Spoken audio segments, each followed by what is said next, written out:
اللہ نے تخلیق کردہ اس کائنات میں ہر شے کو ایک دوسرے کا دستے نگر اور محتاج بنایا۔ کوئی بھی شے یا مخلوق دوسرے کی مدد کے بغیر آگے نہیں بڑھ سکتی، یعنی پوری دنیا گیو اینڈ ٹیک کے اصول پر چل رہی ہے، جو محاورتاً بھی کہا جاتا ہے نا کہ اس ہاتھ دو اس ہاتھ لو۔ مطلب حضرت انسان جو آج زمین پر اکڑ کر تکبر کے ساتھ چلتا ہے اور سمجھتا ہے کہ اس کی طاقت اور کامیابی میں کسی کا ہاتھ نہیں ہے، تو اسی غلط فہمی کو دور کرنے کے لیے اللہ نے سب کو ایک دوسرے کا دستے نگر بنایا۔ جو عزت، جو شہرت،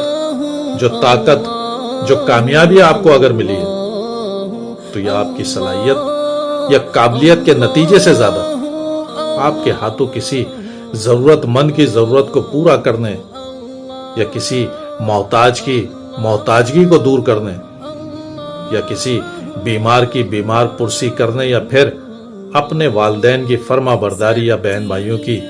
معاشی پریشانیوں کا احساس کرنے کے نتیجے میں ملی۔ اسی لیے اللہ تعالیٰ فرماتا ہے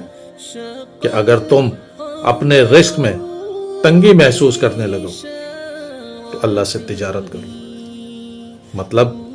اللہ کی راہ میں خرچ کرنا شروع کر دو۔ اللہ کی بنائی اس مخلوق کے کام آنا شروع کر دو جو صاحب حیثیت نہیں ہے، جو صاحب استطاعت نہیں ہے۔ دیکھو اللہ تعالیٰ تمہیں تمہارے دیے ہوئے مال کو کس طرح دگنا اور چوگنا کر کے واپس لوٹاتا ہے۔